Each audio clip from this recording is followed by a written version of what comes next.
पूर्ण.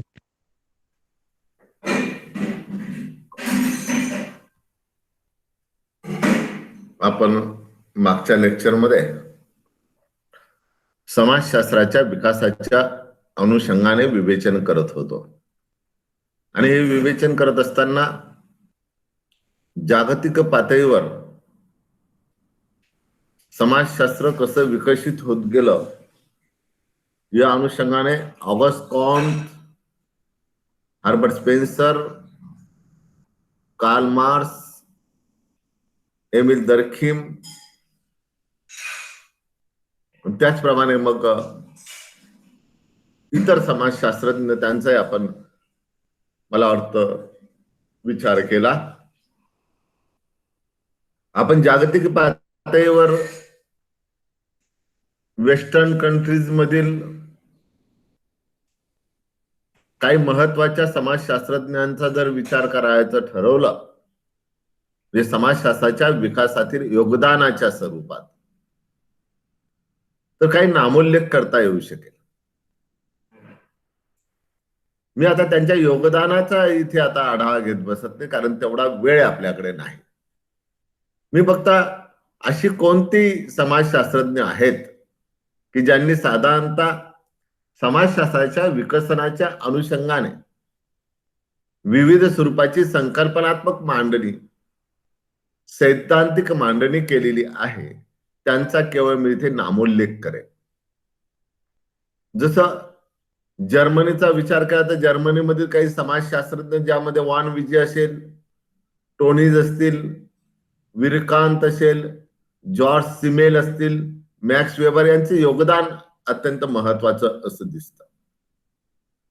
अमेरिकन समाजशास्त्रज्ञ, साधारणतः अमेरिकेमध्ये समाजशास्त्र विकसित झालं ते युरोपानंतर, पण अमेरिकेतील जे काही समाजशास्त्रज्ञ आहे ज्यांनी रुरल सोशिओलॉजीच्या संदर्भात असेल, अर्बन सोशिओलॉजीच्या संदर्भात असेल किंवा सोशल सायकोलॉजीच्या संदर्भात असेल, क्रिमिनॉलॉजीच्या संदर्भात असेल, अत्यंत महत्वाचं असं योगदान दिलेलं आहे. आणि ज्या अंतर्गत रुथ बेंटिक्ट असतील, राल्फ लिंटन असतील, मॉर्गन असतील, वार्ड, समनेर, गिडिंग्ज यासारखी समाजशास्त्रज्ञ ज्यांनी परखड स्वरूपाच्या वस्तुनिष्ठतेचा स्वीकार केला आणि ज्या अंतर्गत सामाजिक समूह, सामाजिक प्रक्रिया, संस्कृती, समाज व्यवस्था या सगळ्याच बाबींचा अभ्यास करून समाजशास्त्रामध्ये महत्वाची अशी भर टाकली. ब्रिटिश समाजशास्त्रज्ञांचाही इथे उल्लेख करता येऊ शकेल. चार्ल्स वुड्स असतील, राउंड्री असेल, ब्राउन असेल, रेमंड वर्थ असतील, हेरॉल्ड लॉस्की असतील, मर्डॉक, ही जी विचारवंत ज्यांचा मी नामोल्लेख करतोय, ही सगळीच विचारवंत ज्यांनी प्रत्यक्ष अनुभवाच्या आधारावर सामाजिक संशोधनाचं, समाजशास्त्रीय संशोधनाचं तंत्र विकसित केले. खरं तर ब्रिटनच्या समाजशास्त्रज्ञांचा उल्लेख करायचा जर झाला तर त्यांचं महत्वाचं योगदान जर आपण पाहिलं तर ते अँथ्रोपॉलॉजीच्या संदर्भात आहे. भारतात देखील समाजशास्त्राच्या विकसनामध्ये या ब्रिटिश समाजशास्त्रज्ञांचं मोलाचं असं योगदान आहे. मी अगोदरच आपल्याला इथे विवेचित केलं होतं, आपल्या कदाचित ते लक्षात असेल की भारतामध्ये सर्वप्रथमतः मुंबई विद्यापीठामध्ये समाजशास्त्र हा विषय विद्यापीठीय पातळीवर शिकवण्यात जी काही सुरुवात झाली ती मुळातच एका ब्रिटिश प्राध्यापकाच्या अनुषंगाने, तदनंतर मग आम्ही गुरु यांचा उल्लेख करतो. एकंदरच आम्हाला असं दिसतं की ब्रिटिश समाजशास्त्रज्ञांचं योगदान देखील या संदर्भात महत्वाचं आहे. आपण 20व्या शतकाचा ज्यावेळेस विचार करू लागतो त्यास 20व्या शतकाच्या पूर्वार्धामध्ये स्वरूप प्रधान समाजशास्त्राचा अभ्यास, त्याविषयी एक मांडणी करावयास स्मॉल गाल्पिन यांनी सुरुवात केली. मला वाटतं स्वरूप प्रधान समाजशास्त्राच्या संदर्भात मी बोललेलो आहे, त्यामुळे इथे विवेचन करत बसत नाही.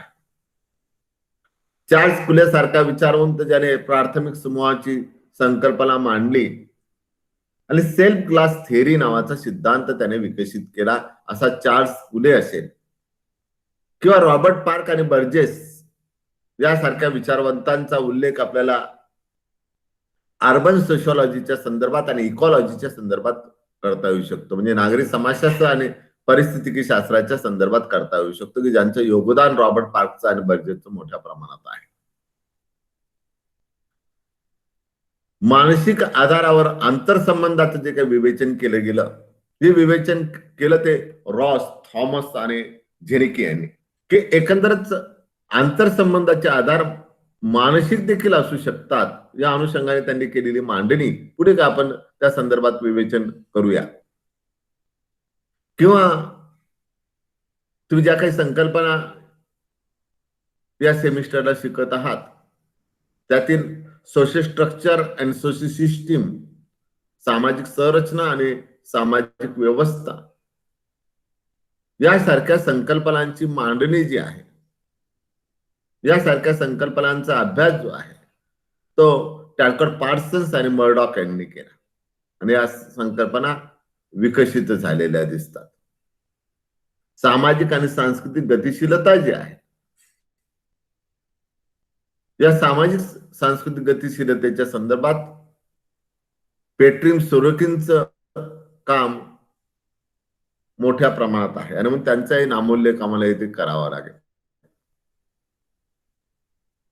हे सगळं झालं जागतिक पातळीवर समाजशास्त्राचा विकास कसा होत गेला या संदर्भात विविध समाजशास्त्रज्ञांनी केलेल्या योगदानाच्या संदर्भातील विवेचन. आपण भारताअंतर्गत समाजशास्त्राचा विकास कसा झाला या संदर्भात देखील थोडक्यात असं विवेचन करूया. रामकृष्ण मुखर्जी यांनी सोशिओलॉजी ऑफ इंडियन सोशिओलॉजी या ग्रंथामध्ये नमूद केलं, पण त्यांनी असं सांगितलं की भारतात समाजशास्त्राच्या विकासाची प्रक्रिया मुळातच सुरू झाली ती 20व्या शतकामध्ये. इंग्रजी शिक्षणाचा आणि पाश्चात्य संस्कृतीचा जो काही प्रभाव भारतीयांवर पडलेला होता, या प्रभावामुळे भारतामध्ये एक विचारवंतांचा वर्ग उदयास आला आणि या विचारवंतांच्या वर्गाने भारतीय समाजाचं वस्तुनिष्ठ पद्धतीने अभ्यास करावयास सुरुवात केली. हा वस्तुनिष्ठ पद्धतीने अभ्यास करत असताना त्यांनी तार्किकतेचा आधार घेतला, लॉजिकचा आधार घेतला आणि त्या अनुषंगाने विचार करता भारतीय समाजाच्या संदर्भात नवीन स्वरूपाचं ज्ञान, काही तथ्य ही शोधावीत या हेतूने भारतामध्ये एक बुद्धिजीवी समाजशास्त्रज्ञांचा वर्ग पुढे आला. ब्रिटिश शासनाच्या माध्यमातून फार महत्वाचं असं काम झालं, कारण ब्रिटिश शासनाद्वारा भारतीय समाजाच्या संदर्भात काय आणि का या दोन प्रश्नांच्या संदर्भात मोठ्या प्रमाणात माहिती जमा करण्यात आली. कारण ब्रिटिश मुळात भारतात कशा करता आले, ते का विसावले, या प्रश्नांची उत्तरं मला वेगळ्या स्वरूपात द्यावयाची गरज नाही. आपल्याला हे ज्ञात आहे की ब्रिटिश भारतात आले ते व्यापाराच्या दृष्टीने आणि विसावले ते इथल्या दुफळीमुळे. कारण इथे छोटी छोटी राज्य, त्यामध्ये असणारी दुफळी, त्याचा फायदा त्यांनी घेतला आणि ब्रिटिशांनी भारतामध्ये सत्ता प्रस्थापित केली.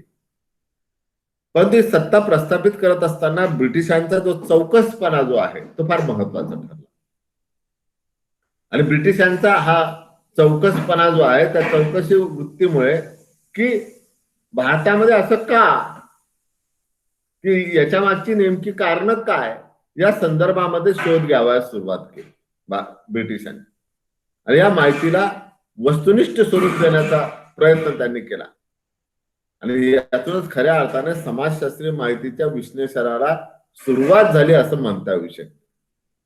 कारण 1920 ते 40 हा कालखंड जर आपण लक्षात घेतला तर 1920 ते 40च्या कालखंडामध्ये भारतीय समाज आणि भारतीय समाजातील ज्या सामाजिक संस्था आहेत, ज्या वैशिष्ट्यपूर्ण स्वरूपाच्या होत्या, या सामाजिक संस्थांच्या संदर्भात ब्रिटिशांनी मांडणी केली. त्यांनी केलेली मांडणी आणि तत्कालीन समाजशास्त्रज्ञांनी केलेली मांडणी यामध्ये बराचसा फरक आहे. तो काय आहे या संदर्भातील मांडणी मी पुढे करेन. एक बाब इथे लक्षात घ्यावी लागेल की ब्रिटिशांनी, आजही तुम्ही ब्रिटिशांचे त्या काळातील गॅजेट जर पाहिले, आपल्याकडे लायब्ररीमध्ये गॅजेट्स आहेत, ती बघा. त्या गॅजेटियर्स मध्ये ब्रिटिशांनी भारतीय समाजाच्या संदर्भात जे काही निरीक्षण केलं त्याच्या संबंधित विवेचन सार स्वरूपामध्ये नोंदवलेली आहेत. ती तुम्ही अवश्य बघा. ती फार महत्वाची अशी माहिती त्यांनी जमा केलेली होती. समाजाचं आकलन जे आहे ते समाजाचं आकलन होण्यासाठी समाजशास्त्रज्ञांनी त्या काळामध्ये संशोधनाकरता विभिन्न स्वरूपाच्या पद्धतीचा वापर सुरू केला आणि त्याचमुळे भारतीय समाजाचा विविध दृष्टिकोनातून अभ्यास झालेला दिसतो. मी इतक्यात ज्या ब्रिटिश तत्वज्ञानाचा किंवा ब्रिटिश प्राध्यापकाचा, समाजशास्त्रज्ञाचा इथे उल्लेख केला, त्या पेट्रिक गेडिस यांनी 1919 मध्ये मुंबई विद्यापीठामध्ये समाजशास्त्राच्या अभ्यासाला सुरुवात केली. अर्थात सुरुवातीला हा विभाग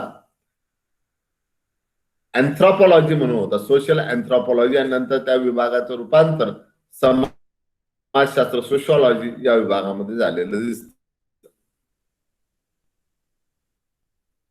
साधारणतः 1919 ते 1930 पर्यंत पेट्रिक गेडिस यांनी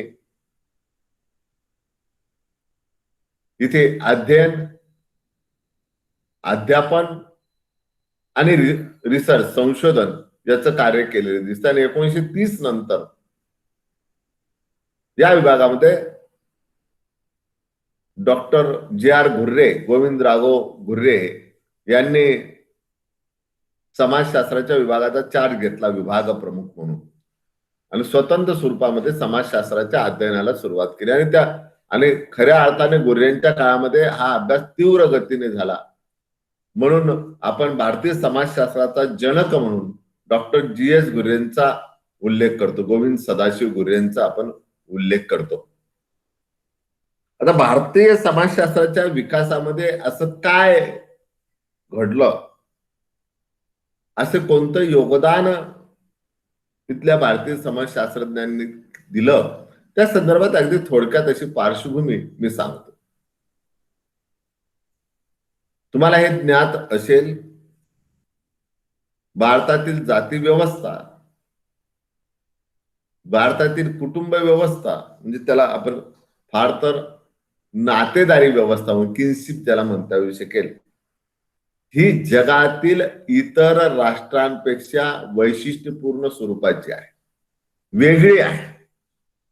आणि म्हणून भारतामध्ये सुरुवातीच्या काळातील ही वैशिष्ट्यपूर्ण स्वरूपाची व्यवस्था समाजशास्त्रीय दृष्टिकोनातून अभ्यासण्यासाठी काही समाजशास्त्रज्ञांनी काम केलं, ज्यामध्ये व्यंकटेश केतकर असतील, जी.एस. घुर्रे असतील, M S. Gore, K M. Kapadia, P N. Prabhu, I P. Desai, Irawati Karve यांची अध्ययन फार महत्वाची आहे.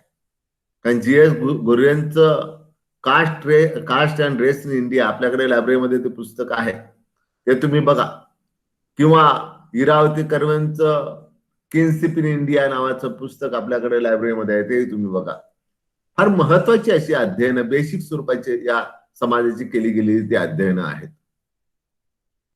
भारतामध्ये ग्रामीण समुदाय हा मोठ्या प्रमाणामध्ये आहे. ज्या काळामध्ये ही अध्ययनं केली गेली त्या काळामध्ये 80% पेक्षा अधिक व्यक्ती या ग्रामामध्ये निवास करणाऱ्या होत्या आणि त्यामुळे ग्रामीण समुदायाचं अध्ययन होण्याची गरज होती. आणि त्या काळामध्ये ग्रामीण आजही 70% पर्यंतच्या व्यक्ती ग्रामीण समुदायामध्ये आहे. म्हणजे भारतीय समाज जर पाहायचा झाला तर तो ग्रामामध्ये, नगरामध्ये नाही. नगरामध्ये भारतीय समाज दिसत नाही. तर नगरामध्ये पाश्चात्यांचं अनुकरण करणारा समाज दिसतो. इंडियन कल्चर जर बघायची असेल तर ती ग्रामामध्येच बघावी लागेल, ती अर्बन मध्ये दिसणार नाही. आणि म्हणून ग्रामीण समुदायाची जी काही अध्ययनं आहेत, ही अध्ययने जी काय केली गेली ती साधारणतः अँथ्रोपॉलॉजिस्टने केली, मानववंश शास्त्रज्ञांनी केलेली दिसतात, ज्यामध्ये Shyamacharan Dube, Marriott, M N Srinivasan, R K Mukherjee, Dandekar, Mayer यासारख्या समाजशास्त्रज्ञांचा उल्लेख आम्हाला करता येऊ शकेल. यांनी केलेली अध्ययनं फार महत्वाची अशी आहेत. नागरी समुदायाची देखील अध्ययनं झाली. नागरी समुदायाच्या अध्ययनांमध्ये, कारण आपल्याला असं दिसतं की 20व्या शतकानंतर प्रचंड वेगाने नगर विकसित होऊ लागली आणि या विकसित होणाऱ्या नगरांची देखील अध्ययन होणं गरजेची होती. आणि त्या दृष्टिकोनातून देखील 20व्या शतकानंतर अशा स्वरूपाची अध्ययनं झालेली दिसतात, ज्यामध्ये के पी चट्टोपाध्याय असतील, एन एच चव्हाण असतील, आर एस सिंह असतील, यांची अध्ययनं महत्वाची अशी आहेत. भारतातील समाजशास्त्राच्या विकासाच्या अनुषंगाने सुरुवातीला भारतामध्ये समाजशास्त्रज्ञांनी केलेल्या अध्ययनावर साधारणतः पाश्चात्यांचा प्रभाव असलेला आम्हाला दिसतो. कारण मुळात समाजशास्त्र हा जो विषय आहे, हा विषय मुळातच वेस्टर्न कंट्रीज कडून भारतामध्ये आलेला. कारण ब्रिटिश भारतात आले आणि ब्रिटिशांबरोबर या वेस्टर्न कंट्रीज मध्ये असणारी कल्चर देखील भारतात आली, एज्युकेशन देखील भारतात आलं. भारतामध्ये इंग्रजी शिक्षणाची सुरुवातच ब्रिटिशांनी केलेली आहे आणि म्हणून या इंग्रजी शिक्षणाच्या बरोबरच समाजशास्त्र देखील इथे भारतामध्ये आलं. आणि म्हणून या समाजशास्त्र हीच इंग्रजी शिक्षण घेऊन इथे निर्माण झालेली समाजशास्त्रज्ञांची, बुद्धिवंतांची मतं निश्चितपणे ब्रिटिशांनी केलेल्या अध्ययनाच्या किंवा पाश्चात्यांनी केलेल्या अध्ययनाच्या प्रभावाखाली असणार आहेत, याबद्दल दुमत असण्याचं काही कारण नाही. आणि म्हणून आम्हाला असं दिसतं की सुरुवातीच्या काळामध्ये भारतामध्ये जी काही अध्ययनं झाली ती अध्ययनं साधारणतः पाश्चात्यांच्या प्रभावातून झाली. कारण सुरुवातीच्या काळामध्ये भारतीय समाजशास्त्रज्ञ आणि पाश्चात्य यांचा समन्वय जो आहे हा समन्वय साधला गेला. आणि म्हणून सुरुवातीला जी काही सिद्धांत इथे प्रतिपादित केली गेली, जिला आम्ही परंपरागत सिद्धांत, ट्रॅडिशनल थेरीज असं म्हणतो, या थेरीजवर निश्चितपणे ब्रिटिशांचा किंवा त्या पाश्चात्यांचा प्रभाव होता असं आपल्याला म्हणता येऊ शकतं. काही समाजशास्त्रज्ञ जे आहेत यांच्या अध्ययनामध्ये मात्र भारतीय समाज दर्शनाची प्रवृत्ती दिसते. या अंतर्गत काय केलं गेलं तर या अंतर्गत भारतीय संस्कृती आणि भारतीय सभ्यता जी आहे याला महत्वाचं मानले गेलं आणि आधुनिक संदर्भामध्ये या भारतीय संस्कृतीची आणि भारतीय सभ्यतेची प्रस्थापना करण्याचा प्रयत्न केले गेला. हा प्रयत्न केला तो डॉक्टर मुखर्जी असतील, मोटवाने असतील, घुर्रे असतील, कपाडिया, इरावती कर्वे, पंढरीनाथ प्रभू यांनी साधारणतः ही प्रक्रिया स्वीकारलेली दिसते. त्याच्यानंतरची काही अध्ययनं जी आहेत या अध्ययनामध्ये परंपरागत ज्या काही संस्था आहेत या संस्थांचं विश्लेषण करण्याची प्रवृत्ती दिसते.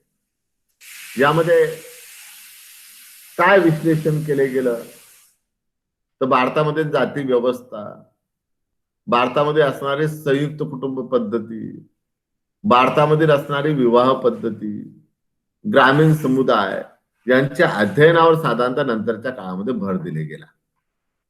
भारत हा जो भर आहे यातून काय झालं हे आपल्याला लक्षात घ्यायचं आहे. भारतामध्ये एकंदर ही अध्ययनं विविधांगी झालेली दिसतात. भारतीय समाजाचं वैशिष्ट्यच हे आहे. तुम्हाला आठवत असेल, तुम्ही 10वी पर्यंत शाळेमध्ये असताना एक प्रार्थना म्हणत असत, भारत माझा देश आहे, सारे भारतीय माझे बांधव आहेत आणि विविधतेने नटलेल्या परंपरांवर वगैरे वगैरे वगैरे. ही जी विविधता आहे, जी काय डायव्हर्सिटी आहे, ही इतरत्र दिसत नाही, भारतामध्ये अधिक प्रमाणामध्ये आहे.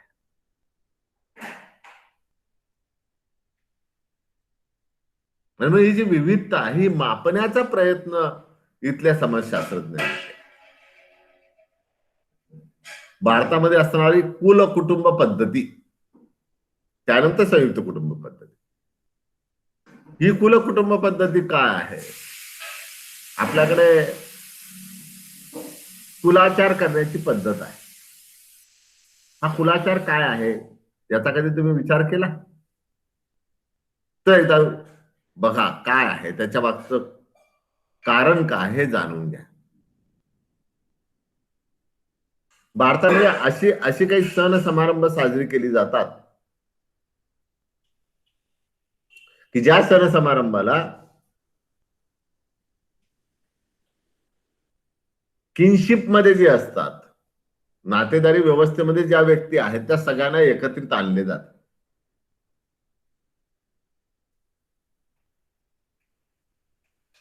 आणि ही नातेदारी व्यवस्था बळकट करण्याचा प्रयत्न केला जातो.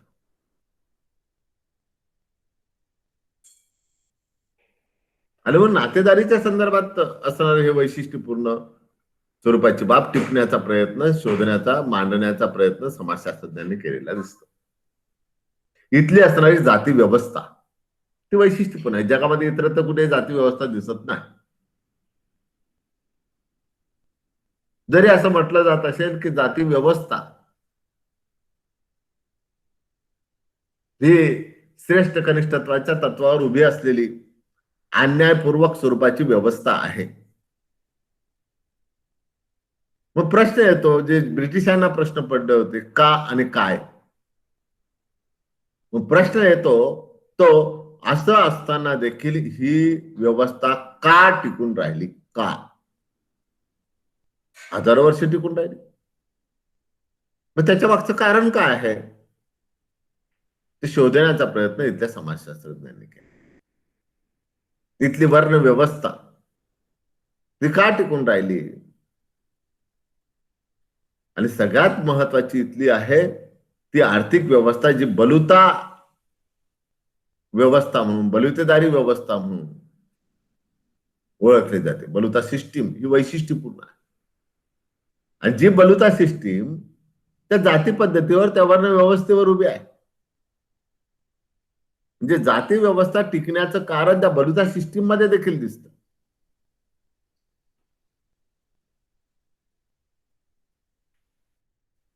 कारण इथे असणारा प्रमुख व्यवसाय कृषी, शेती आणि या शेतीच्या निगडीत असणारी जी काही उपव्यवसाय आहे त्याची केली गेलेली निर्मिती, प्रत्येका प्रत्येक जातीकडे तो व्यवसाय, त्या व्यवसायाचं नेमून दिलेलं काम, त्याला मिळणारा मोबदला, या सगळ्या बाबी वैशिष्ट्यपूर्ण आहे.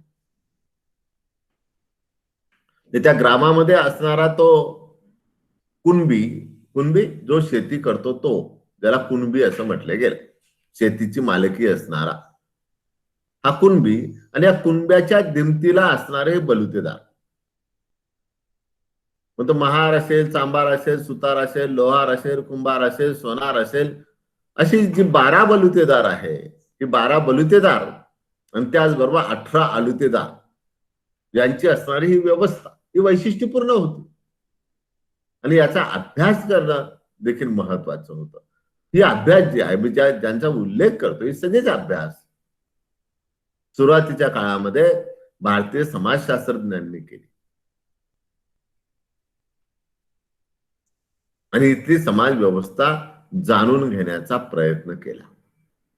आणि भारतीय समाजशास्त्रामध्ये या सगळ्यांनी भर टाकलेली आम्हाला दिसते. आपण समकालीन समाजशास्त्राच्या विकासाची पार्श्वभूमी जर आम्ही समजून घ्यायची ठरवली, तर काय आजच्या कालखंडामध्ये आम्ही अभ्यासतोय. कसला अभ्यास करतोय आम्ही? सांप्रत काळामध्ये, समकालीन काळामध्ये. तर मानवी समाज आणि मानवी जीवनाचे जे विविध पैलू आहेत, या पैलूंचा अभ्यास आम्ही करताना दिसतो. आणि या विविध पैलूंचा अभ्यास करत असताना, या विविध पैलूंचा अभ्यास एकत्रितपणे न करता, या प्रत्येक पैलूचा, या प्रत्येक वैशिष्ट्यपूर्ण पैलूचा अभ्यास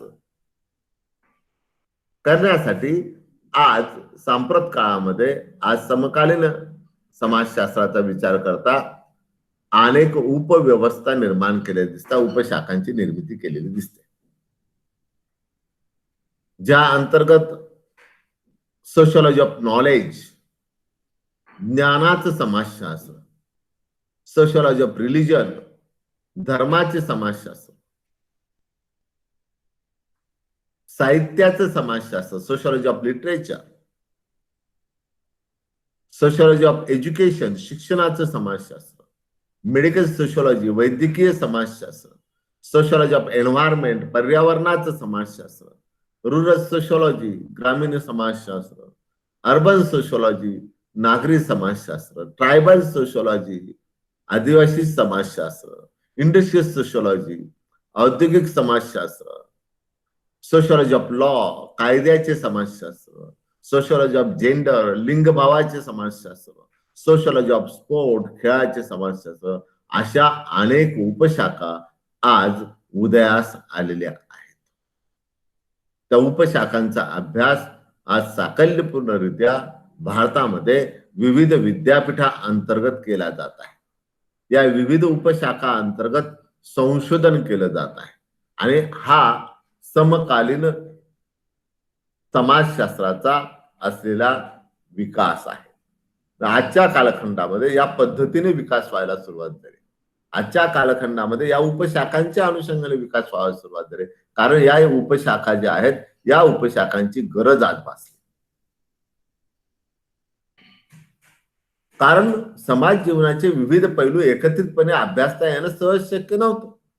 सुरुवातीच्या काळामध्ये ही सगळीच पैलू समाजशास्त्रा अंतर्गत अभ्यासली गेलीत, ज्याचा मी उल्लेख केला 19व्या शतकापासून ते या 21व्या शतकापर्यंत. परंतु 20व्या शतकाच्या उत्तरार्धानंतर मात्र ही एक बाब प्रकर्षाने पुढे आली की समाजाच्या विविध पैलूंचा एकत्रितपणे अभ्यास करण्याऐवजी समाजशास्त्राअंतर्गत काही उपशाखांची निर्मिती करता येऊ शकेल. जसं मेडिकल सायन्स मध्ये अभ्यास करणारा एखादा विद्यार्थी हा समग्र शरीराचा अभ्यास करतो, अनाटॉमीचा अभ्यास करतो आणि त्या शरीराला झालेल्या प्रत्येक रोगाचा तो निदान करण्याचा प्रयत्न करत होता. पण आपल्याला असं दिसतं की 20व्या शतकाच्या उत्तरार्धानंतर मात्र मेडिकल सायन्स मध्ये ते स्वरूप बदलले गेले आणि स्पेशलायझेशन तिथे आले. आणि मग तुम्हाला दिसतं की तुम्ही डॉक्टर व्यवसायाकडे बघा, डोळ्यांचे डॉक्टर वेगळे, कान नाक घशाचे डॉक्टर वेगळे, किडनीचे डॉक्टर वेगळे, हार्टचे डॉक्टर, म्हणजे प्रत्येक अवयवाचे डॉक्टर वेगवेगळे झाले. तसंच समाजशास्त्रामध्ये देखील समाज जीवनाच्या विविध अंगांचा अभ्यास करण्यासाठी, वैशिष्ट्यपूर्ण समग्र स्वरूपाचा अभ्यास करण्यासाठी इथे या उपशाखांची निर्मिती. अर्थात आपण पुढच्या सेमिस्टरमध्ये या विविध उपशाखांचा अभ्यास करणार आहोतच. इथे ओघाने ही बाब आली समाजशास्त्राच्या विकासाच्या अनुषंगाने आणि म्हणून त्याचा मी इथे उल्लेख केला. एकंदरच हा भारतीय समाजशास्त्राच्या विकासाच्या अनुषंगाने असणारा आढावा. आपण इथे समाजशास्त्राच्या विकासाच्या अनुषंगाने जागतिक आणि भारतीय या दोन्ही पातळीवर समाजशास्त्र कसं विकसित होत गेलं या संदर्भात थोडक्यात असा आढावा घेतला. आता आपण दुसऱ्या चॅप्टरकडे वळतो. समाजशास्त्रातील मूलभूत स्वरूपाच्या संकल्पना. या ज्या संकल्पना आहेत त्या संकल्पना अनुषंगाने आपण विवेचन करूया. म्हणजे एक बाब मला अगोदर स्पष्ट करावीशी वाटते की संकल्पना ही शास्त्राची भाषा असते. संकल्पना ही शास्त्राची भाषा असते. कोणतेही शास्त्र जर समजून घ्यायचं असेल तर अगोदर त्या शास्त्रा अंतर्गत असणाऱ्या संकल्पना समजून घेणं आवश्यक ठरतं. एकदा की तुम्ही त्या शास्त्राच्या संकल्पना समजून घेतल्या तर त्या संकल्पना तुमची पाठराखण करत असतात आणि म्हणून त्या संकल्पना समजून घेणं आवश्यक स्वरूपाचं ठरतं आणि त्याच करता तुमच्या BA फर्स्ट इयरला संकल्पनांचा अभ्यास ठेवलेला आहे. एक clip. Hello friends, this video is on the topic what is society and some definition of society from great scholars. This topic is useful in various competitive exams and come under various courses. I hope you all will find this video useful.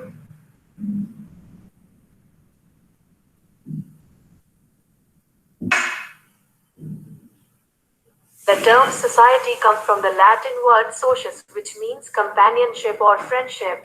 Society refers not just to a group of people but to complex patterns of the norms of interactions that arises among them.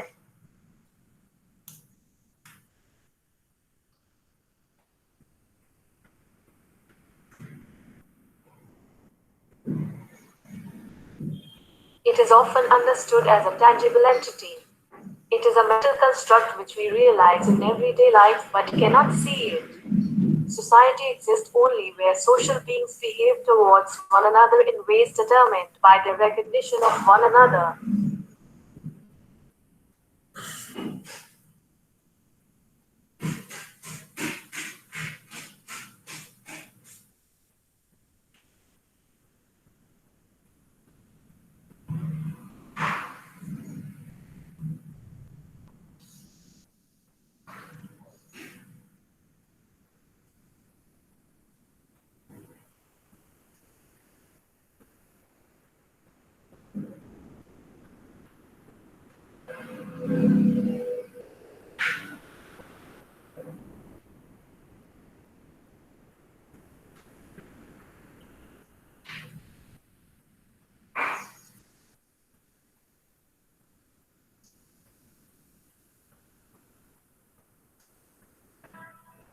विविध विचारवंतांनी सोसायटीच्या संदर्भात केलेल्या या definitions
एकंदरच या